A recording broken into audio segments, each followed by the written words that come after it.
오전처럼 요한복음입니다. 오늘 요한복음의 날인 것 같습니다. 11장 30절에서 36절입니다. 요한복음 11장 30절에서 36절까지의 말씀을 보시겠습니다. 전체적인 문맥은 이제 예수님께서 나사로를 살리시는 문맥인데요. 30절 보시면 예수께서는 아직 고을로 들어오지 아니하시고 마르다가 맞이하던 그곳에 계시더라. 그러므로 집에서 마리아를 위로하며 그녀와 함께 있던 유대인들은 그녀가 급히 일어나서 나가는 것을 보고 따라 나가며 말하기를 무덤에 가서 울려고 그리로 간다고 하더라. 마리아가 예수께서 계신 곳에 와서 주를 보고 그의 발 아래 엎드려 말씀드리기를 주여, 만일 주님께서 여기에 계셨더라면 나의 오라비가 죽지 아니하였겠나이다 라고 하니, 그때 예수께서 그녀가 울고 있는 것과 그녀와 함께 온 유대인들도 우는 것을 보시고 영으로 신음하시며 괴로워하시다가 말씀하시기를 그를 어디다 두었느냐고 하시자 그들이 주여 와서 보소서라고 말씀드리니 예수께서 우시더라. 그때 유대인들이 말하기를 주님이 그를 얼마나 사랑하셨는지 보라고 하더라. 말씀을 위해서 기도하도록 하겠습니다. 감사하신 하나님 아버지, 오전에 이어 오후에도 우리가 아름다운 예배를 드릴 수 있도록 해주시고 또 귀한 하나님의 말씀 앞에 저희들이 앉아서 이 진리의 말씀을 마음속에 새길 수 있는 귀한 계기를 마련해 주셔서 감사드립니다. 이 시간 저희들은 주님의 도우심이 절대적으로 필요합니다. 우리의 힘으로는 하나님의 말씀을 결코 깨달을 수가 없습니다. 어떠한 도전도 받을 수가 없습니다. 오직 주님께서 우리 각자에게 강력하게 역사해 주셔서 우리 각자의 필요한 말씀들로 채워주시고 이 말씀으로 힘을 얻어서 우리가 세상에서 간증을 남기고 주님께 영광을 돌려드리고 또 많은 열매를 맺을 수 있도록 역사해 주십시오. 마귀가 어떠한 형태로든지 방해하지 못하도록 막아주십시오. 각자가 이 시간을 효과적이고 의미 있게 사용할 수 있도록 해주십시오. 모든 걸 주님께 의탁드립니다. 주 예수 그리스도 이름으로 기도했습니다. 아멘. 오늘 설교의 제목은 예수님의 눈물입니다. 예수님의 눈물입니다. 설교하기에 앞서서 질문 하나를 좀 드리고자 합니다. 하나님께서도 눈물을 흘리실까요? 하나님께서도 인간처럼 비통해 하시고 슬퍼하실까요? 물론 오늘 본문은 눈물을 흘리시는 예수님의 모습을 다루고 있습니다. 하지만 이 땅에 사람과 같은 모양으로 나타나셔서 우리처럼 육신을 입으시고 인성을 지니신 예수 그리스도, 그러니까 아들 하나님의 슬픔을 다루는 내용이죠. 그렇다면 아버지 하나님께서도 눈물을 흘리실까요? 여러분은 구약 성경을 읽으면서 아버지 하나님께서 우셨다는 말씀을 혹시 보신 적 있습니까? 인성을 지니신 예수 그리스도의 눈물은 좀 익숙해도 왠지 여호와 하나님의 눈물, 아버지 하나님의 슬픔, 이런 표현이 좀 낯설기만 하죠. 그러나 하나님께서는 지성과 감정과 의지를 가지신 인격체이시기 때문에 당연히 눈물을 흘리시고 슬퍼하실 수 있습니다. 때로는 어떤 일에 대해서 비통해하기까지 하셨어요. 창세기 6장 6절에 보니까 당시에 홍수로 전 지구를 심판하셨을 때 주께서 땅 위에 사람을 지으셨음을 후회하셨으니 그 일이 그의 마음을 비통케 하였더라 그랬어요. 비통케 하신 거예요, 하나님께서. 특히나 자신의 형상대로 인간을 지으셨기 때문에 인간에게서 발견되는 슬픔과 눈물이라는 속성이 창조주 하나님께도 나타날 수밖에 없겠죠. 그동안 철학자들을 위시하여 수많은 사람이 하나님은 어떤 분이신가에 대해 연구해 왔습니다. 하지만 그들은 그 답을 제대로 찾을 수가 없었습니다. 왜 그런 것인가? 오직 성경만이 하나님에 대해 계시해 주기 때문에 그렇습니다. 성경에 따르면 하나님은 단순한 인간이 아니세요. 만일 하나님께서 단순한 인간이시라면 그야말로 하나님은 실망스러운 존재에 지나지 않을 것입니다. 그러나 하나님께서는 결코 인간과 같지 않다고 그랬습니다. 우리 다 같이 민수기 23장 19절 한번 보겠습니다. 민수기 23장 19절입니다.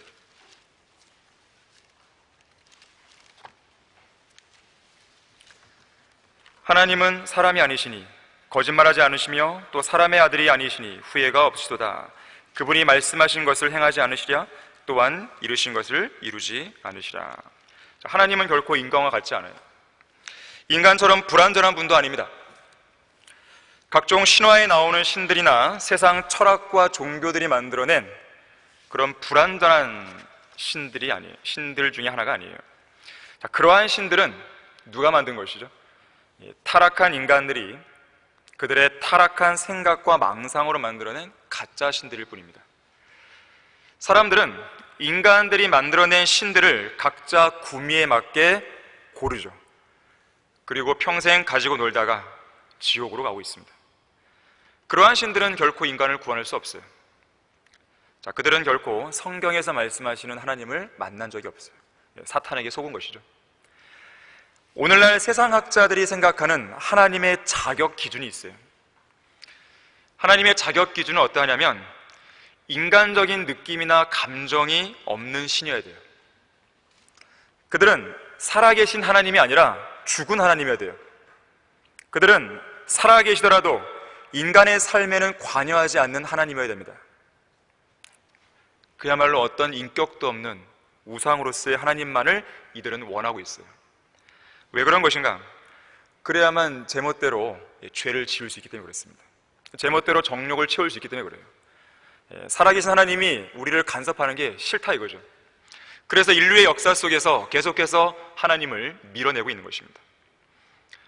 그렇게 하는 것이 그들에겐 재앙인데 그들은 그들 스스로 그 재앙을 자초하고 있는 것이에요. 자, 우상은 인격이 없어요. 알지도 못하고 느끼지도 못하고 반응하지도 않죠. 무언가를 행할 수 있는 의지도 없습니다. 그래서 기도할 수도 없고 기도의 응답도 할 수 없고 어떤 능력도 행할 수가 없는 것이에요. 하지만 살아계신 하나님께서는 지정의를 갖추신 인격체십니다. 그래서 우리가 그분과 교제할 수 있어요. 그분을 사랑할 수 있고 또 그분의 음성을 들을 수 있고 그분께 기도를 할 수도 있고 또 기도 응답도 받을 수 있어요. 자, 인격체신 하나님께서는 균형 있으시고 조화롭고 완벽하시죠. 그분의 전지전능하심 완벽하죠. 거룩하심 완벽하죠. 자비하심 완벽합니다.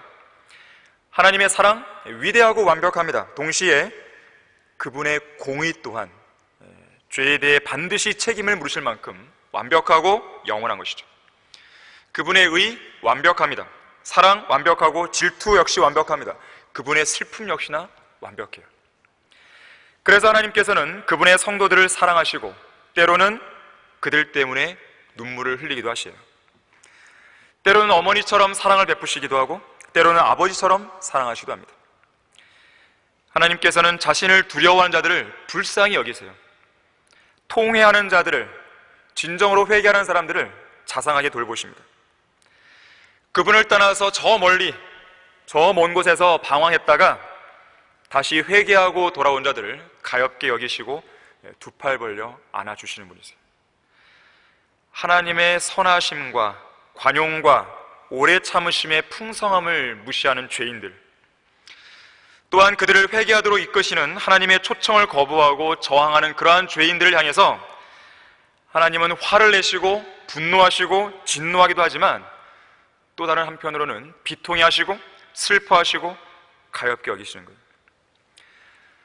그래서 하나님께서는 눈물로 점철된 이 인생들에 대해서 연민을 느끼시고 동정하실 수가 있습니다. 인생은 눈물의 골짜기라고 그러죠. 하나님께서는 그 눈물의 골짜기 한가운데서 밤마다 침상과 베개를 적시는 우리의 눈물을 헤아리시고 닦아내시고 또 주님의 그 병에다가 우리의 눈물을 담아두기도 하세요. 심지어 책에다가 기록도 하십니다. 시편 56편 8절에서는 이렇게 말씀합니다. 주께서 나의 방황함을 헤아리시오니 나의 눈물을 주의 병에 담으소서. 그것들이 주의 책에 있지 아니하나이까. 자, 하나님께서는 우리의 머리카락까지 세워두십니다. 그래서 우리의 눈물을 어떤 병에 담아두시거나 또 그 양을 측정하셔서 그 눈물에 관한 기록을 책에 남겨두신 것쯤이야 아주 식은 죽 먹기죠. 어떤 사람이 전 인류가 흘린 눈물의 양이 얼마 될까 계산을 해봤습니다. 그리고 이렇게 표현했어요. 전 세계적으로 각 개인이 평균적으로 1년에 50번의 눈물을 흘린다고 봤을 때, 그리고 그것을 40년 동안 한다고 봤을 때 한 사람이 평생에 눈물을 흘린 것은 모두 2000번이 되겠죠. 이 지구상에 약 77억이 살고 있습니다. 그래요, 지금이. 이 모든 사람이 흘리는 눈물의 횟수를 감안하면 154조 번이 돼요. 154조. 자, 그 중에 한 부분이 여러분이겠죠. 이 154조 번에 흘린 눈물의 양을 한번 모아보자 이거죠. 그랬더니 눈물의 양이 대략 항공모함 몇십 대를 띄울 수 있을 만큼의 충분한 양이 나온다라는 것이죠. 어마어마한 눈물을 사람들이 흘리고 사는 것이죠. 눈물의 골짜기라고 해도 과언이 아닌 것이죠. 자, 이처럼 눈물과 슬픔에 관한 내용을 성경에 기록해 두시고 눈물의 골짜기를 통과해가는 인간들의 이 실상을 일거수일투족을 잘 아시는 하나님께서 우리를 향해 연민을 느끼시고 때로는 슬퍼하시고 때로는 눈물을 흘리시고 때로는 비통해 하시는 것은 너무나 당연한 일입니다. 무엇보다도 육신을 입으시고 눈물의 골짜기 그 한가운데로 내려오셨을 때 바로 아들 하나님이시죠. 그분의 일상을 보게 되면 그야말로 슬픔과 눈물로 점철된 일상이었어요. 우리 다 같이 이사야 53장 3절 한번 찾아보겠습니다.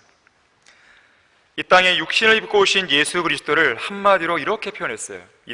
선지자 이사야는 53장 3절 보시면요, 그는 사람들에게서 멸시받고 거부되었으며 슬픔의 사람이요, 기쁨의 사람이라고 안 그랬습니다. 슬픔의 사람이요, 질고에 익숙한 사람이라 우리가 우리의 얼굴을 그로부터 숨긴 것 같이 그는 멸시받았고 우리는 그를 존중하지 아니하였도다. 자, 예수님은 이 눈물의 골짜기에서 슬픔의 사람이셨어요. 특히나 성경에 보게 되면 이 초림 당시에 지상에 예수님이 계셨을 때 주님께서 눈물을 흘렸다, 우셨다는 기록이 딱 3번 나와요. 물론 3번만 우셨겠습니까? 슬픔의 사람인데 많은 세월들을 눈물을 흘리셨겠죠. 근데 성경에서는 우셨다는 기록이 3번 나와요. 바로 그 기록을 중심으로 해서 오늘 우리는 몇 가지 교훈들을 얻고자 합니다. 자, 예수님의 눈물을 보라. 첫 번째로 오늘 본문에 나오듯이 예수님은 나사로의 죽음 앞에서 눈물을 흘리셨습니다. 자, 본문 33절에서 35절을 다시 한번 보겠습니다. 그때 예수께서 그녀가 울고 있는 것과, 여기 보면 다 울어요, 다. 그녀가 함께 온 유대인들도 우는 것을 보시고 영으로 신음하시며 괴로워하시다가 말씀하시기를 그를 어디다 두었냐고 하시자 그들이 주여 와서 보소서라고 말씀드리니 예수께서 우시더라. 예수께서 우시더라. 35절의 이 말씀은 영어 킹제임스 성경에서 가장 짧은 구절이죠. 구절 하나 정도 외우기를 원한다면 이 구절을 외우면 금방 이제 외우게 되겠죠. 우리 한글 킹제임스 성경은 제일 짧은 구절이 데살로니가전서 5장 16절에 항상 기뻐하라죠. 항상 기뻐하라. 한 글자가 더 작습니다. 항상 기뻐하라. 근데 공교롭게도 이 두 구절은 서로 상반되는 내용을 담고 있어요. 한 분은 눈물을 흘리시고 우리에게는 기뻐하라는 명령이 주어져요. 우연의 일치 같죠? 참 놀랍습니다. 한 분에게는 슬픔의 무게가 지어지고 우리에게는 환희의 기쁨이 제공됩니다. 자, 이렇게 서로 상반되는 두 구절의 상관관계 속에서 우리는 한 가지 중요한 교훈을 얻습니다. 우리가 항상 기뻐할 수 있는 근거가 뭐냐 이거예요. 누군가가 슬픔의 사람이 되신 거죠. 누군가가 우리의 질고를 지신 거예요. 그것이 없었다면 우리는 기뻐할 수 없어요. 이 눈물의 골짜기로 가득 찬 이 인생에서 어떻게 즐거워할 수 있겠어요? 즐거워하는 것 자체가 미친 짓이죠. 그러나 우리를 대신해서 슬픔과 질고를 지시고 우리의 모든 죄를 담당하기 위해 십자가를 지신 예수 그리스도 계시기 때문에 우리는 기뻐할 수 있는 것이죠. 그래서 그냥 기뻐하는 게 아니죠. 그리스도 안에서 기뻐할 수 있는 것이죠. 항상 기뻐할 수가 있는 것입니다. 그래서 우리는 예수님께서 이루신 그 완성된 구속 사역 때문에 우리는 환희의 기쁨으로 외칠 수가 있어요. 우리의 죄가 완전히 제어되었다고, 이제 죄에서 자유롭게 되었다고 우리는 외칠 수가 있는 것이에요. 장차 우리가 이 휴거 때에도 어떻습니까? 사망아 너의 쏘는 것이 어디 있냐, 이런 외칠 자격이 있는 거예요. 휴거가 뭐예요? 휴거 환희예요. 환희, 큰 기쁨이란 말이에요. 휴거 자체가 얼마나 깜짝 놀랄 그 기쁨이겠어요. 이 지긋지긋한 이 죄의 몸에 갇혀있는 현재의 모습을 볼 때 늘 싸우잖아요. 전쟁이잖아요. 이 육신과의 전쟁. 근데 그 지긋지긋한 전쟁이 끝나버리는 거예요. 완전한 해방. 물론 지금도 우리는 그리스도 안에서 자유를 누리고 있지만 휴거 때에는 그야말로 이거는 이루 말할 수 없는 자유예요. 그 어떤 것도 비교할 수 없는 완벽한 그 자유를 정말 누리는 거예요. 그때가 되면 뭐 죄를 짓고 싶어도 죄를 못 짓는 거죠. 아프고 싶어도 아프지 않아요. 병들고 싶어도 병들지가 않습니다. 미워하고 싶어도 미워하지가 않아요. 그때는 배교하고 싶어도 배교할 수도 없어요. 그때까지만 우리가 열심히 싸우는 것이죠. 그때까지만 우리가 인내로 버티는 가운데 믿음을 지키는 거죠. 그날이 오면 그야말로 완전한 자유예요. 과연 이러한 기쁨을 누가 줬냐 이거예요. 바로 예수 그리스도시란 거예요. 베드로전서 2장 24절에서 이렇게 말씀합니다. 그가 친히 나무에 달린 자신의 몸으로 우리의 죄들을 담당하셨으니 이는 우리가 죄들에는 죽고 의에는 살게 하려 하심이니라. 그가 채찍에 맞음으로 너희가 낫게 되었니라 그랬어요. 오늘날 우리가 누리는 구원의 감격, 구원의 기쁨, 예수 그리스도의 고난과 그 슬픔이 있었기 때문에 가능한 일이었습니다. 자, 초림 당시에 예수 그리스도께서는 바로 이 목적을 위해 이 땅에 오셨던 것이에요. 자, 그런데 오늘날 성경을 신중하게 살피지 않는 무지한 목사들과 무지한 교인들은 이 초림 당시에 인자로 오신 예수님의 모습을 묘사할 때 항상 어떻게 묘사하냐면 항상 미소를 띤 얼굴에 부드러운 인상을 풍기시는 분으로 그 정도로만 사람들은 묘사하기를 좋아해요. 하지만 우리가 성경을 차분히 읽어보면 예수님의 모습은 오히려 그러한 모습보다는 좀 거친 모습이에요. 목수였잖아요, 목수. 또 이 땅에서는 머리 둘 곳조차 없었습니다. 야전 군인과 같은 그런 거친 모습이에요. 단순한 부들부들하고 그런 야들야들하고 어떤 인자하고 그런 모습만 있는 게 아니에요. 만면의 미소보다는 오히려 슬픔과 눈물에 더 익숙한 분이셨습니다. 그는 모양도 우아함도 없으시니 우리가 볼 때에 그를 흠모할 아름다움도 없습니다. 선지자 이사야가 이야기했던 것이에요. 이런 이유로 예수 그리스도께서 슬퍼하고 우셨다는 그런 묘사가 우리에게는 오히려 익숙해요. 반대로 기뻐하시고 웃으셨다는 그 이야기를 신약에서 좀처럼 찾아볼 수가 없습니다. 여러분들은 신약에서 예수님께서 웃으셨더라, 기뻐하셨더라 이런 단어들을 보신 적 있습니까? 사복음서에서 예수님이 기뻐하셨다고 하는 그 표현이 딱 한 번 나와요. 딱 한 번 나와요. 찾아보겠습니다. 누가복음 10장 21절입니다. 기뻐하셨다는 기록은 딱 한 번이고 우셨다는 기록은 3번이에요. 3배나 더 많은 거죠. 누가복음 10장 21절 보시면요, 바로 그 시간에 예수께서는 영으로 기뻐하시며 말씀하시기를, 유일한 기록입니다. 사복음서에서. 오 하늘과 땅의 주이신 아버지시여, 이런 일을 지혜롭고 슬기로운 사람들에게는 숨기시고 어린 아기들에게는 나타내신 것을 감사나이다. 그러하옵니다 아버지시여, 이는 그렇게 하시는 것이 아버지 보시기에 선함이니이다. 자, 예수님께서 그분의 생애 가운데 어떤 것에 기뻐했다고 하는 유일한 장면입니다. 그럼 우리가 한번 주목해 볼 필요가 있겠죠. 뭘 기뻐하셨는지, 주님의 그 지상생애에 유일하게 기록된 그 기쁨이 무엇인지를 우리가 알게 되면 우리가 앞으로 어떻게 살아야 될지가 나오는 거예요, 답이. 자, 주님께서 기뻐하신 이유는 딱 이거였어요. 하나님 아버지께서 슬기롭다고 그렇게 자신을 내세우는 사람들 있잖아요. 그들을 어리석게 만드신 거예요.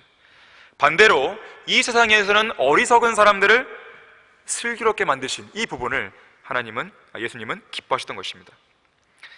자, 여기에서 이 지혜롭고 슬기로운 사람들이 누굴까요? 당대의 대제사장들이에요. 서기관들입니다. 바리새인들이에요. 소위 말하는 이 종교계에서 그래도 한 자리 하는 그런 유명 인사들입니다. 그런데 이들은 스스로 현명하다고 생각했지만 메시아의 길을 예비하러 온 침례인 요한을 거절했죠. 침례인 요한만 거절한 것이 아니라 바로 그 메시아도 거절해버렸죠. 스스로 현명하다고 했는데, 스스로 율법에 정통하다고 했는데 그들은 어리석게 되어버린 것이죠. 반면에 당대의 죄인들로 취급받았던 세리들, 창녀들, 그리고 무식한 이 어부들, 자, 이들에게는 하나님께서 계시를 해주신 거예요. 왜냐하면 이들이 하나님의 말씀을 받아들였기 때문이에요. 메시아를 받아들였기 때문에 그렇습니다. 그래서 이사야 28장 9절에서는 그가 누구에게 지식을 가르치며 그가 누구에게 교리를 깨닫게 해줄 것인가, 젖을 떼고 젖가슴에서 물러난 자들에게도 그랬어요. 예레미야 9장 23절에서는 현명한 자는 자기 지혜를 자랑하지 말라 그랬어요. 성경을 무시하고 거부하는 사람들은 그들에게 하나님께서는 모든 빛과 조명을 꺼버리십니다. 알지 못하게 만들어버리는 거예요. 하지만 세상에서 그렇게 유명하진 않지만 성경을 최종 권위로 믿고 존중하는 사람들, 이들에게는 많은 걸 일깨워 주시는 것이죠.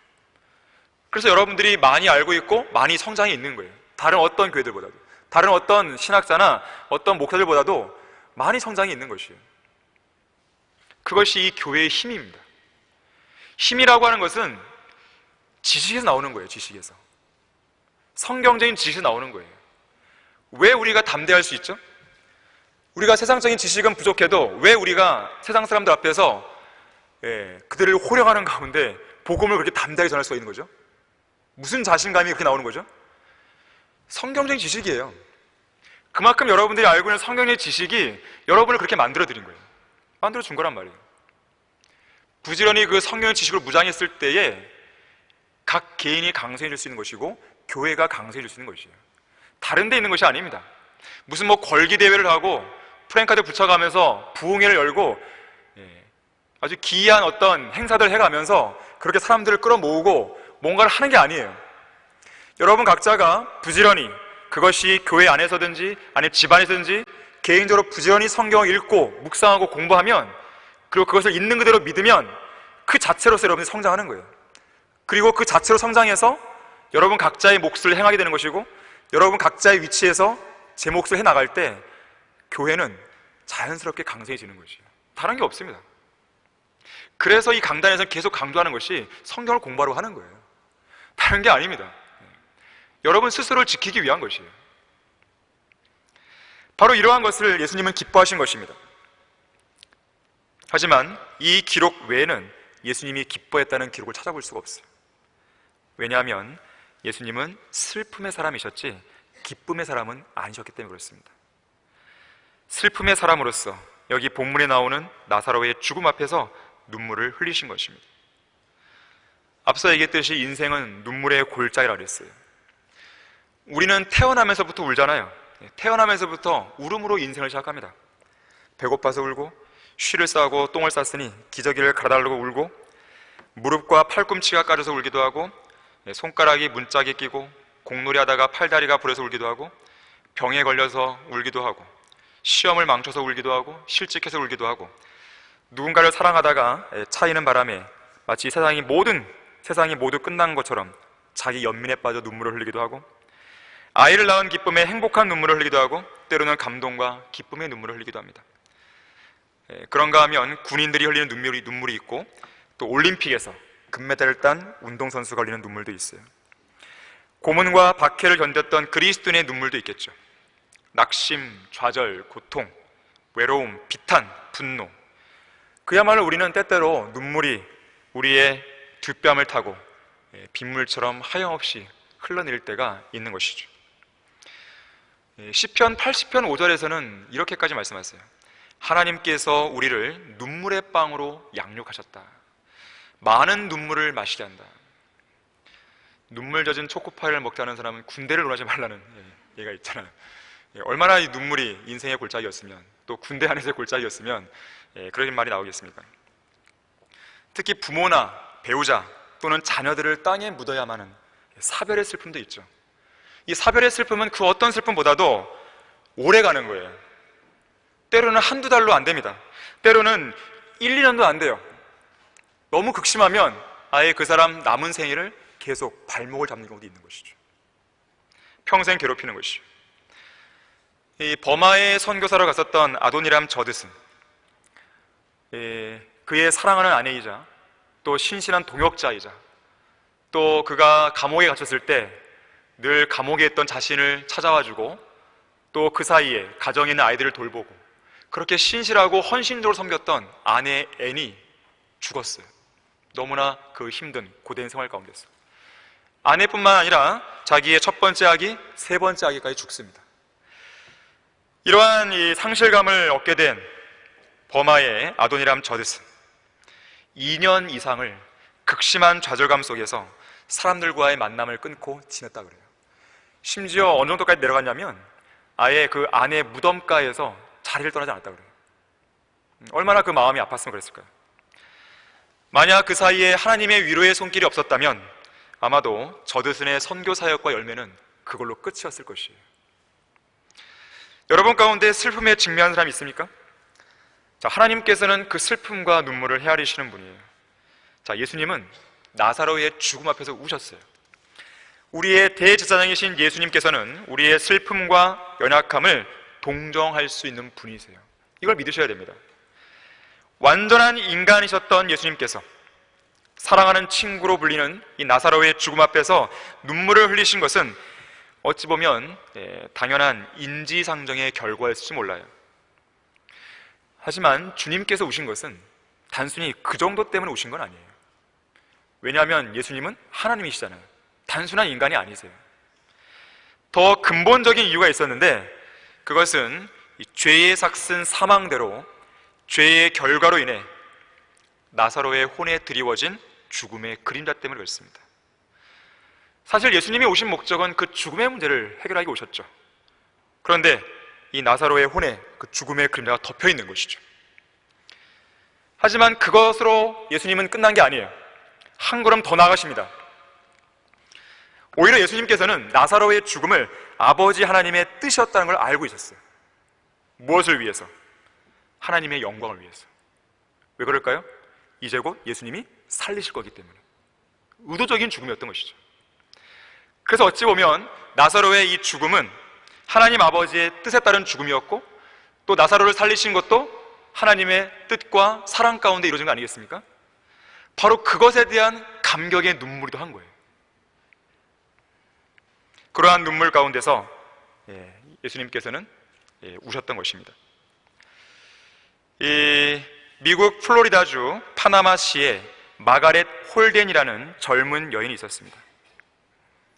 이 젊은 여인은 큰 슬픔이 있었어요. 그런데 어떠한 슬픔을 겪는다 하더라도 하나님께서 우리에게 약속하신 게 있어요. 물론 이것은 우리가 영원시대에 직면할 부분인데, 요한계시록 21장 4절에 보면 이런 말씀이 있습니다. 하나님께서 그들의 눈에서 모든 눈물을 닦아내시며 다시는 사망이나 슬픔이나 울부짖음이 없고 고통 또한 없으리니 이는 이전 것들은 다 사라져버렸습니다. 정말로 그날은 멀지 않은 것이거든요. 우리가 인내로 조금만 더 견디다 보면 슬픔도 울부짖음도 없을 그날이 우리 눈앞에 성큼 다가오는 것이죠. 자, 그런데 이 마가렛 홀덴이라는 젊은 여인이 있었는데, 이 여인은 40세밖에 안 돼요. 40세. 그런데 한쪽 다리를 잘라야 하는 고통을 겪었습니다. 그리고 그 다음에는 다른 쪽 다리마저 절단하는 고통을 겪어야 됐어요. 한 번은 러커마 목사님이 그녀가 입원해 있는 이 병원으로 가서 예수 그리스도의 재림과 우리가 방금 말씀드렸던 요한계시록 21장 4절에 눈물을 닦아내신다는 것, 이러한 것과 연관된 그림 설교를 하셨어요. 그 그림 설교를 하실 그날 하필이면 이 여인은 이제 다리도 모자라서 팔도 절단해야 하는 그런 수술을 기다리고 있었습니다. 절망적이죠. 러크한 목사님이 천년왕국에 대해 설교하고 오셨을 때 그녀는 울고 있었습니다. 그때 목사님은 예수 그리스도의 은혜의 복음을 전했고, 그 자리에서 이 여인은 예수님을 영접하게 됩니다. 하지만 그동안 낭비했던 삶에 대한 그 비애 속에서 자신이 겪어온 이 문제들이 얼마나 고통스러웠는지 그거를 이야기하는 가운데 계속해서 눈물을 흐느꼈어요. 러카 목사님은 다른 위로의 방법이 없잖아요. 그녀에게 천국에서, 천년왕국에서 그녀가 가질 상급과 유업에 대해 이야기를 해줬습니다. 달리 인간의 어떤 위로가 필요 없었어요. 그녀는 계속되는 눈물 속에서 그 이야기를 듣고 이렇게 이야기합니다. 예, 맞습니다, 목사님. 이제는 주님이 주시는 위로 속에서 이 고통을 견딜 수 있을 것 같아요. 그분을 위해 잘 견딜 수 있을 것 같아요 라고 했던 것이에요. 자, 나사로의 죽음 앞에서 오셨던 주님께서는 어떤 이유로든지 우리가 슬픔을 당할 때 그 고통스러운 마음을 헤아리시고 동정하시는 거예요. 자, 이 여인, 정말 아무런 희망도 없는 그 여인이 그러한 위로를 받을 수 한다면 우리는 더 큰 위로를 받을 수 있는 거예요. 이 여인보다 더 절망적인 상황이 어디 있겠어요? 더 이상. 이제서야 예수님을 믿었는데 막상 섬기려고 하니까 아무것도 없는 거예요. 팔다리가. 그럼에도 불구하고 이 여인은 한 가닥 희망, 하나님의 말씀에 대한 그 신뢰 속에서 위로를 얻었던 것이에요. 그거에 비하면 우리는 정말 최상의 상황에 놓여 있는 것이죠. 자, 예수님의 눈물을 보라. 두 번째로 예수님께서는 예루살렘의 멸망 앞에서 눈물을 흘렸습니다. 자, 누가복음 19장 41절 보겠습니다. 누가복음 19장 41절부터 44절을 보겠습니다. 주께서 가까이 오시어 그 도성을 보고 울며 말씀하시기를 적어도 이 너의 날에 너만이라도 너의 화평에 속한 일들을 알았더라면 좋았으련만 그러나 이제는 그것들이 너의 눈에서 감춰졌느니라. 그 날이 너에게 임하리니 그때에는 네 원수들이 너의 주위에 방벽을 쌓고 너를 포위하여 사방에서 가두리라. 또 그들은 너를 땅에 내어 치리니 내 안에 있는 네 자식들까지라. 그리고 그들은 너에게 돌 위에 돌 하나도 남겨두지 아니하리라. 이는 너를 감찰하는 때를 내가 알지 못하기 때문이라고 하시고 있어요. 자, 역사적으로 보게 되면 이 일이 AD 70년 예루살렘 파괴 때 이루어지죠. 그 이후로 지금까지도 예루살렘은 계속해서 공격을 받고 있는 것이죠. 시끄럽습니다. 소란스럽고 침공을 받고 여러 가지 위험한 상황에 놓여 있는 것이죠. 그뿐 아니라 장차 대환란 때 가게 되면 더 극심한 심판을 받게 됩니다. 자, 이 모든 것을 알고 계시는 예수님께서 당연히 눈물을 흘릴 수밖에 없겠죠. 자, 아무리 하나님께서 선택하신 백성이라도 하나님께서는 그분의 거룩하심과 공의로운 성품에 따라서 백성들의 죄에 대해 반드시 심판하셔야 돼요. 하지만 그렇게 백성들을 향해 내리실 수밖에 없는 그 진노의 심판 속에서도 고통당하는 백성들 때문에 하나님은 슬퍼하시는 거예요. 이러한 슬픔이 구약에서 보게 되면 눈물의 선지자 예레미야를 통해 잘 드러나죠. 비록 예레미야가 울고 있지만 사실은 하나님의 눈물이기도 한 것이에요. 오, 내 머리가 물이고 내 눈이 눈물의 샘이라면 내가 내 백성의 딸의 살육으로 인하여 밤낮 울리라. 그러므로 너는 그들에게 이 말을 고하라. 내 눈에서 눈물이 흘러내려 밤낮 그치지 않을 것이니 이는 내 백성의 처녀딸이 심한 파괴와 아주 엄청난 타격으로 부서짐이라. 내 백성의 딸의 멸망으로 인하여 내 눈물이 강물처럼 흘러내리나이다. 내 눈물이 줄줄 흐르고 그치지 아니하며 중단됨이 없으니. 예레미야가 쓴 예레미야서와 예레미야애가는 눈물이 없이는 읽을 수 없는 책이에요. 선지자 예레미야를 통해 기록하신 아버지 하나님의 눈물의 기록이라고 말할 수 있습니다. 이처럼 하나님께서는 그분의 백성이 죄로 인한 심판과 멸망 속에서 고통당할 때 슬퍼하시는 것이에요. 기뻐하시는 게 아니에요. 에스겔 6장 11절에서는 이렇게 말씀합니다. 주 하나님이 이같이 말하노라. 너는 손으로 치고 발로 구르며 말하라. 이스라엘 집의 모든 악한 가증함으로 인하여 슬프도다 그랬어요. 이는 그들이 칼과 기근과 전염병으로 쓰러질 것임이라 했어요. 칼, 기근, 전염병. 하나님께서 죄지은 국가, 죄지은 민족을 이 땅에서 심판하실 때 사용하는 도구예요. 그들이 이방인이든 유대인이든 관계없습니다. 어떤 민족이든지 죄를 지었다, 그게 극심하게 져서 어떤 딱 찼다 죄가, 그러면 하나님께서 심판할 때 칼, 기근, 그리고 전염병을 보내신 것이죠. 칼은 말 그대로 전쟁이에요. 전쟁. 더 넓은 의미에서 보자면 자연재해까지 포함합니다. 기근도 역시 말 그대로 기근이에요. 특히나 그 나라의 식량봉을 끊어버리는 거예요. 마지막 남은 최소한의 식량을 끊어버리는 것이에요. 그럼 어떻게 될까요? 먹을 게 없으니까 죽겠죠. 최근 UN 세계 식량 계획 WEP라는 곳에서 이 코로나19로 인해서 기근 팬데믹이 올 수 있다, 그런 말을 했어요. 기근 팬데믹. 코로나19 전염병 팬데믹이 아니라 기근 팬데믹. 실제로 지금 전 세계에서 기아에 허덕이는 사람들의 수가요, 2019년 말 기준으로 해갖고 약 1억 3천만 명이라 그래요. 1억 3천만 명. 코로나19 사태 이후에는 2배 가까이 늘어날 전망이라고 합니다. 무려 2억 6천만 명. 세 번째는 전염병이에요. 코로나19죠. 다른 게 아니죠. 에이즈, 에볼라, 메르스, 사스, 지금은 코로나19예요. 한때 사스가 괴롭히더니 그 다음에 메르스가 왔고 또 그 다음에 코로나19가 온 것이죠. 그 다음에 또 뭐가 올지 모르는 것이죠. 그런데 이러한 전염병과 이러한 재앙들이 올 때 사람들의 반응은 뭐냐면 처음에는 좀 움찔하다가 그냥 익숙해져 버리는 거예요. 어련히 왔다고 생각하는 것이죠. 이러한 것들이 우연히 왔어. 누군가의 실수로, 재수 없어서. 과연 그것이 우연으로 왔을까요? 그렇지 않다는 것이에요. 하나님께서는 분명히 에스겔 6장 11절도 그렇고 에스겔에서 나오는 내용을 보게 되면 칼, 기근, 전염병은 누군가를 심판하는 도구예요. 하나님께서 지금 분노하고 계시는 거예요. 진노하고 계시는 거예요. 이 교회 시대의 마지막, 휴거를 앞두고 있는 이 마지막 때에 오늘날 세상 사람들을 보세요. 복음을 받아들이나요? 옛날보다 더 황고해졌어요. 더 심해졌습니다. 끝장을 보자는 것이죠. 이제. 막장을 향해 달려가고 있는 것이에요. 어쩌면 이 코로나19가 이 시대에 라오디게아의 교회에서 살고 있는 이 죄인들에게 마지막으로 주어지는 경고의 장인 메시지일 수 모르는 것이죠. 코로나19가 끝나는 시점에서 휴거가 되면 어떡할래요? 코로나19가 진행되는 이 상황에서 휴거가 되면 어떡할까요? 그런 것을 인식하고 사는 사람들이 그리 많지 않다는 것이에요. 그래서 하나님께서는 에스겔에게 뭐라고 그랬어요? 손으로 치고 발로 구르며 말하라 그랬어요. 이거 급박한 상황이에요. 그냥 설렁설렁 예수님 믿으세요 이 정도가 아니란 말이에요. 손으로 치고 발로 구르면서 경고를 날리라는 것이죠. 정신 차리라고. 그러나 그러한 메시지에 귀를 기울이는 죄인들이 그렇게 많지 않다는 거예요. 말씀을 멸시하는 자는 누구라도 멸망합니다.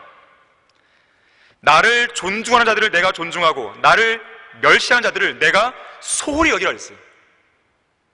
하나님의 엄중한 경고를 무시하면 이 말씀 그대로의 재앙을 그 사람 당하게 돼 있는 것이죠. 이 말씀의 엄중함을 아는 그리스도인이라고 한다면 하나님을 시험해서는 안 돼요. 나에게 주어진 말씀이 그것이 무엇인지 간에 진지하게 바라져야 돼요. 이 말씀이 나를 위한 것이라고 한다면 이것을 오늘 주일만 마음에 새길 것이 아니라 계속해서 나의 평생의 지침을 삼을 수 있어야 됩니다. 말씀이 우리에게 주어진 이유가 뭐예요? 말씀대로 실행하라는 거 아니겠습니까? 그냥 지식으로 쌓으라는 것이겠습니까? 말씀대로 실행하는 것이죠. 복음을 전하라 그러면 전하는 것이죠. 기도하라면 기도하는 것이죠. 말씀을 읽고 공부하라면 읽고 공부하는 것이죠. 손을 치고 발로 구르며 경고를 이야기하라 그럼 해야 되는 것이에요. 어느 누구 다른 사람에게 맡겨진 임무가 아니에요. 우리 각자 여기에 앉아있는 성경대로 믿는 그리스도라고 불리는 모든 성도 개개인에게 이 말씀을 주어지고 있는 것입니다. 하나님의 말씀을 무시해서는 안 되는 것이죠. 그런데 하나님께서 이러한 경고의 메시지를 바라는 목적이 뭘까요? 또한 하나님께서 이런 기근이나 재앙이나 전염병이나 칼이나 이런 것들을 통해서 심판하시는 목적은 뭘까요? 단순한 멸망일까요? 그렇지 않습니다. 돌아오라는 거예요. 하나님께서는 이 세상 어디에 누구든지 돌아오라는 거예요. 회개하라는 것입니다. 예수님을 믿으라는 것이죠. 주 하나님이 말하노라 내가 살아있는 한 내가 악인의 죽음을 기뻐하지 아니하고 악인이 그의 길에서 돌이켜서 사는 것을 기뻐하노니 너희는 돌이키라 그랬어. 너희가 어찌하여 죽으느냐. 오늘날 자살 증후군을 가진 사람 너무 많은 거예요. 애써 지옥으로 달려가는 거예요. 애써 죽으려고 하는 거예요. 예수 그리스도를 믿고 구원받을 수 있는 이 가장 쉽고 가장 확실한 방법이 있는데 사람들은 애써 지옥에다가 머리를 파묻고 있는 것이죠. 구원받은 그리스도는 어떨까요?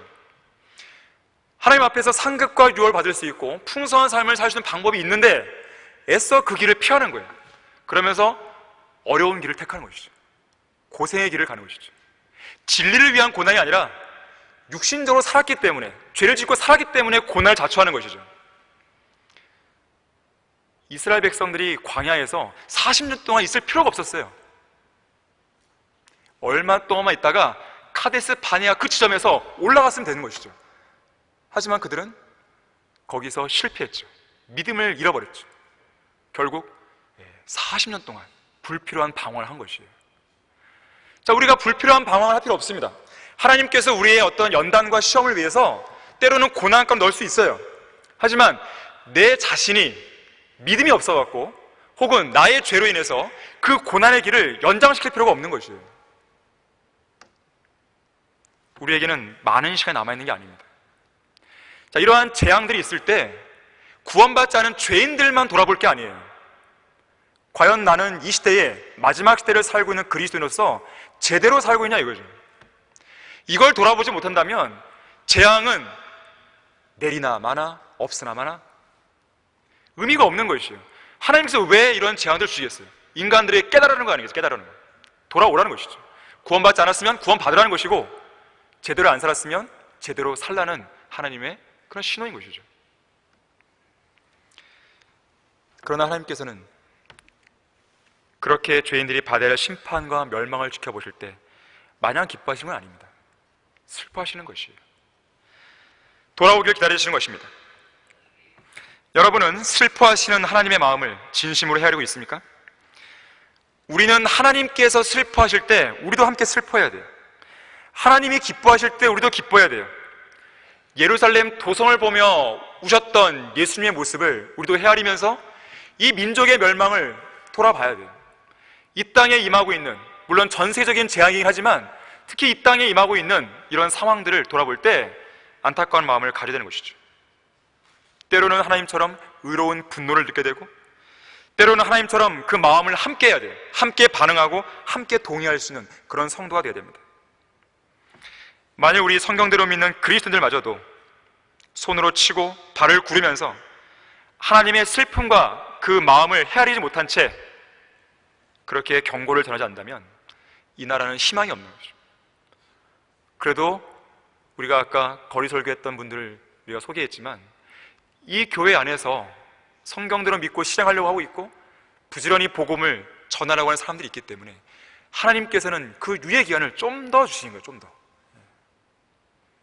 한 나라의 흥망성쇠는요 대통령에 달리는 게 아니에요.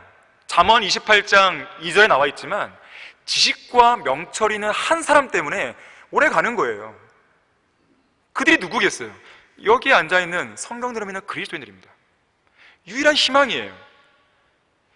이 인원들마저도, 우리마저도 우리가 해야 될 임무를 저버린다면 끝나는 거죠. 그때는 더 이상 답이 없는 거예요. 자, 예수님의 눈물을 보라. 세 번째로 예수님께서는 겟세마네 동산에서 눈물을 흘렸습니다. 자, 겟세마네 동산의 눈물을 보기 전에 히브리서 5장 7절 한번 보겠습니다. 히브리서 5장 7절입니다. 많은 사람들이 히브리서 5장 7절을 겟세마네 동산에서의 기도로 국한시키는 경향이 있는데 그렇지가 않습니다. 히브리서 5장 7절을 보시면 있는 그대로 여러분들이 읽으시면 이건 겟세마네 동산에만 국한시킬 수 없다는 걸 알게 돼요. 거기에 답이 나와 있습니다. 그는 육체로 계시는 날들 동안 자기를 사망에서 구원하시는 분께 심한 통곡과 눈물로 기도와 간구를 드렸고 하나님께서는 그의 두려워하심을 인하여 들으셨느니라. 자, 겟세마네 동산이 아니라 뭐라고 했습니까? 육체로 계시는 날들. 자, 육체로 계시는 날들은 33년 반입니다. 자, 예수님은 슬픔의 사람이에요. 3번만 기록됐다고 해서 3번만 우신 게 아니에요. 육체로 계시는 날들 동안 예수님은 심한 통곡과 눈물로 기도와 간구를 드렸던 분이신 거예요. 자, 슬픔의 사람이십니다. 바로 그러한 슬픔이 겟세마네 동산에서 가장 절정에 달했던 것이죠. 마태복음 26장 38절과 39절에서는 주께서 그들에게 말씀하시기를 내 혼이 심히 슬퍼 죽을 지경이라 너희는 여기서 기다리며 나와 함께 깨어있으라 그랬어요. 오 나의 아버지시여, 가능하시거든 이 잔을 내게서 지나가게 하옵소서. 그러나 내가 원하는 대로 하지 마옵시고 아버지께서 원하는 대로 하옵소서 그랬어요. 예수님은 겟세마네 동산에서 심히 슬퍼 죽을 지경이었습니다. 죽음이 두려워서 그랬을까요? 그렇지는 않습니다. 예수님은 죽으러 오셨기 때문에 죽음이 두려워지지 않았어요. 예수님은 단 한 번도 죽음을 두려워하지 않았습니다. 예수님이 두려우셨던 것은 죄인들 위에 쏟아져야 할 그 하나님의 진노가 두려웠던 것이죠. 왜냐하면 예수님 스스로 그걸 다 받아야 하기 때문에. 하나님의 아들조차도 아버지 하나님의 그 진노는 무시무시했던 것이에요. 진노의 원인은 타락한 인류의 죄 때문입니다. 바로 우리의 죄 때문이에요. 결국 예수님께서는 이번에도 앞선 두 번의 슬픔과 눈물처럼 죄와 연관된 죄의 결과로 인해 주어지는 진노나 그런 심판과 연관해서 심히 슬퍼 죽을 지겠던 것입니다. 그래서 이 진노의 잔을 내게서 지나가게 해달라고 간구했던 것이죠. 하지만 진노의 잔을 받으시는 것이 예수님이 이 땅에 오신 목적이었기 때문에 그 기도를 바로 철회하시고 아버지의 뜻대로 해달라고 기도하셨죠. 그렇게 해서 진노를 기꺼이 받으셨고 십자가에서 피 흘려 죽으시고 부활하시고 지금은 승천하셔서 지금은 하나님의 보좌 오른편에 앉아 계십니다. 자, 그런데 바로 그러했던 예수님께서 지금은 거룩한 영으로서 우리 안에 내주하고 계시는 거예요. 바로 그분이 성령 하나님이십니다. 그래서 우리에게 성경은 뭐라 그러냐면 우리 안에 계시는 성령 하나님을 슬프게 하지 말라 그랬어요. 에스라 9장에 보게 되면 당대에 에스라를 비롯해서 이스라엘 백성이 돌아오죠. 그런데 에스라가 자리를 잠깐 비운 사이에 어떤 일이 벌어집니까? 그들이 성별의 위치를 상실합니다. 이방인들과 또 섞인 거예요. 왜 이스라엘이 그렇게 멸망했고 왜 이스라엘이 그렇게 바빌론 포로로 잡혀갔나요? 바로 그것 때문에 망한 거고 그것 때문에 잡혀간 거거든요. 이방인들과 섞였기 때문에. 그런데 에스라가 잠시 비운 사이에 그새를 못 참아서 또 이스라엘 백성들은 주변 이방 민족과 또 섞입니다. 특히나 이 일에 있어서 제사장들이 막 앞장선 거예요. 기가 막힐 일이 벌어진 거죠. 그야말로 기가 막힐 일이죠. 그래서 에스라는 돌아와서 그걸 봤을 때 하도 기가 막혀갖고 자기의 머리털과 수염을 뽑은 상황에서 기막혀 앉아있었다고 2번이나 성경에 기록하고 있어요. 얼마나 기가 찼으면 옷과 외투를 찢고 머리털과 수염까지 뜯었겠어요. 나중에 느헤미야 시대 때는요 자기 걸 뽑는 게 아니라 그 사람 걸 뽑아버렸어요. 기가 막힌 일이 벌어진 거죠. 황당한 일이죠 정말로. 그것 때문에 망했는데 또 그것 때문에 지금 멸망을 자초하고자 하는 것이죠. 자, 우리는 그런 모습을 통해서 하나님의 마음이 얼마나 슬플지를 감지하셔야 됩니다. 하나님의 거룩한 영을 슬프게 하지 말라. 에베소서 4장 30절 말씀입니다. 자, 슬픔의 사람이었던 예수님께서 이미 질고를 다 지시고 십자가에 죽으시고 부활 승천하셨는데 그리고 이제는 우리 안에 구원받은 그리스도 안에 딱 들어와 계시는데 계속 슬퍼하셔야 되겠어요? 이제는 안식하게 되잖아요. 그래, 내가 너로 인해서 기뻐하고 안식한다. 든든하구나. 잘하고 있다. 이렇게 돼야 되지 너는 또 나를 슬프게 하는구나. 이런 책만 봐서는 안 되겠죠. 자, 우리를 위해서 진정으로 슬퍼하시는 하나님의 마음을 헤아리셔야 됩니다. 그래야 우리가 성별된 위치를 지킬 수 있어요. 그래야 쉽게 죄를 안 짓습니다. 우리가 성별된 위치를 상실하면 우리 안에 계신 성령께서는 실제로 눈물을 흘리시는 거예요. 슬퍼하시는 거예요. 성령 하나님이 어떤 분이세요? 온 우주에서 우리를 가장 사랑하시는 분입니다. 내가 사랑하는 자녀가 부모를 배신해요. 나를 배신했단 말이에요. 그거 슬프죠. 가슴 찢어지죠. 내가 사랑했던 연인이 배신했단 말이에요. 찢어지죠. 자, 그런데 온 우주에서 나를 위해 죽으셨고 부활하셨고 값없이 모든 것들을 주신 그분이 지금 수많은 성도들에게서 배반을 당하고 있단 말이에요. 그거는 안 찢어지겠습니까? 그런 건 별로 느껴지지 않습니까? 그렇지가 않죠. 하나님의 슬픔을 그냥 간과하시면 안 됩니다. 가볍게 넘기시면 안 돼요. 자, 우리는 성경을 문자 그대로 읽고 믿잖아요. 정말로 슬퍼하시는 거예요. 눈물을 흘리시는 거예요. 그래서 그 신음 속에서 우리를 중보하시는 거죠. 우리를 위해서 말할 수 없는 신음으로. 얼마나 기가 막히면 말할 수 없는 그 신음으로 중보하시겠어요.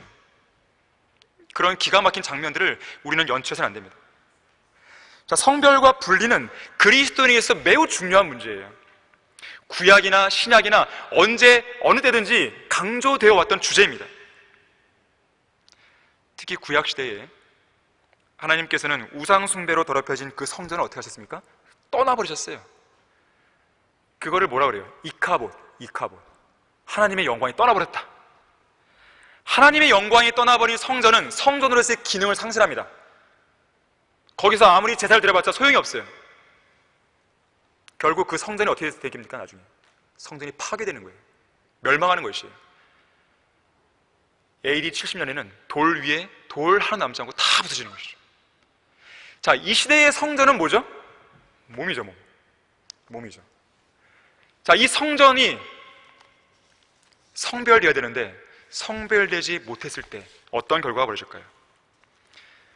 물론 우리 주님께서는 우리를 떠나시진 않죠. 그거는 신약에서 주어진 구원의 영원한 보장이에요. 자, 그런데 마치 우리를 떠난 것과 같은 그런 느낌들이 드는 것입니다. 주님과 교제가 안 돼요. 빛을 못 느끼는 것이죠. 성경의 조명을 못 받습니다. 주님이 매우 신음하세요. 매우 슬퍼하세요. 기쁨이 없어요. 영적인 암흑, 불안, 초조가 밀려오죠. 주님이 안 계신 것 같죠.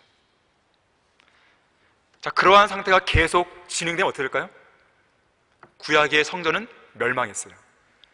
신약 시대의 성전도 멸망할 수 있습니다. 지옥 가진 않지만 이 몸을 죽여버리시는 거예요. 성전을 무너뜨린 것이죠. 왜? 성전으로서의 기능을 상실해버렸기 때문에. 더 이상 하나님의 영광이 드러날 수 있는 그런 공간이 없어져 버린 거예요. 자, 우리의 삶에서 죄가 해결되지 않으면, 철저하게 성별하지 않으면 우리에게 있어 어떤 열매도, 어떤 기쁨도, 어떤 부흥도, 어떤 개혁도, 어떠한 발전도, 어떠한 믿음의 진전도 기대할 수 없습니다. 성별은 거룩한 투쟁이에요. 거룩한 싸움입니다. 우리가 공중에서 우리의 이름을 부르는 주님의 음성이 들릴 때까지 지속해야 될 싸움이에요. 내가 이러한 위치를 잃어버리게 되면 모든 게 끝이에요. 이거는 양보할 수 없는 싸움입니다. 그 싸움을 잘하려면 내가 성별의 위치를 상실했을 때 내 안에 계신 성령 하나님께서 눈물을 흘리는 거예요. 그 슬픔을 기억하셔야 돼요. 결론적으로, 자, 초림 당시에 예수님께서 흘리신 눈물은 모두 다 인간의 죄와 죽음, 죄로 인한 하나님의 징계와 심판, 멸망, 이런 것과 연관이 되어 있습니다. 하나님께서 인간을 향해 갖고 계신 슬픔 대부분이 다 이런 것이에요. 자, 그렇다면 우리는 그러한 하나님의 슬픔을 올바로 헤아려서 하나님을 슬프시게 해드리는 모든 행위를 지금 당장 중단해야 돼요. 오직 하나님을 기쁘시게 해드리는 일에 모든 것을 집중하는 성도들이 되어야 됩니다. 이 미국의 유명한 작가가 있습니다. 이 월터 완저린이라는 작가예요. 이 월터 완저린이라는 작가에게는 아들 하나가 있었는데 매튜라는 아들이에요. 한 번은 이 아들이 초등학교 2학년 때 일이었습니다. 이 아들은 만화책을 무척이나 좋아했어요. 그런데 문제는 어느 날 도서관에서 만화책 몇 권을 훔쳐왔습니다. 이 사실을 발견한 아버지가 아들을 엄하게 꾸짖었고 그를 도서관에 데리고 가서 직접 책을 다시 반납하게 했어요. 그리고 도서관 직원에게도 단단히 꾸중을 이 아들은 들었습니다. 그런데 이 버릇이 안 고쳐졌어요. 이듬해 여름에 또 아들이 책방에서 또다시 만화책을 훔쳐왔습니다. 그리고 그 다음에도 또 훔쳐왔습니다. 아버지는 아들의 문제를 더 이상 좌시할 수 없었어요. 그래서 아들의 손을 잡고 서재로 끌고 왔습니다. 그리고 말했어요. 매튜야, 아빠는 아직 너를 때린 적이 없었어. 그러나 오늘은 너에게 도둑질하는 일이 얼마나 나쁜 인가를 제대로 가르쳐줘야겠다. 그리고 아들을 자기의 무릎 위에 구부리게 한 후에 아주 호되게 아주 때렸습니다. 아들은 너무나 아팠고 슬프게 눈물을 흘렸어요. 그리고 방바닥만 내려다보고 있었습니다. 너무나 속상했던 이 아버지도 너 여기서 반성하고 있어. 아빠 잠깐 나갔다 돌 테니까. 그리고 아들을 방에 두고 나가게 됩니다. 이 아버지는 참을 수 없었던 그 복받쳐오르는 눈물을 흘렸어요. 아들의 도둑질도 안타까웠고 연민도 생겼고 때린 것에 대한 마음도 아프고 여러 가지 복잡한 감정 속에서 한동안 눈물을 흘렸어요. 어린아이처럼 울었다 그래요. 그리고 한동안 운 다음에 세수를 하고 다시 아이가 서 있는 방으로 들어왔습니다. 자, 이 일이 있고 난 후 한 10년이 흘렀을까요? 이 매튜라는 아들이 엄마와 단 둘이서 자동차를 타고 가면서 바로 이때 있었던 이야기를 나누게 됩니다. 이때 아들이 엄마에게 말했어요. 엄마, 나는 그때 아버지와 그 일이 있은 이후로 다시는 도둑질 안 했어요. 당연히 앞으로도 결코 안 할 거고요. 그래서 어머니가 혹시나 해서 너 너무 그때 맞은 게 아팠니? 그래서 그런 거니? 이렇게 얘기했어요. 그때 매튜가 말합니다. 엄마, 그런 게 아니에요. 나는 그때 아버지께서 우시는 소리를 들었어요. 저 때문에 눈물을 흘리시며 흐느끼는 소리를 들었기 때문이에요. 이 얘기를 했던 것이에요. 자, 에베소 4장 30절에서는 하나님의 거룩한 영을 슬프게 하지 말라. 너희가 그로 인해 구속의 날까지 인치심을 바라냐고 그랬어요. 아직도 하나님의 마음을 슬프게 하는 사람은 누구겠습니까? 그리고 언제까지 하나님의 마음을 슬프게 해드리겠습니까? 자, 우리를 위해 십자가에 극심한 고통과 질고를 지시고 지옥의 고통까지 맛보신 하나님의 사랑이 대수롭지 않다는 것입니까?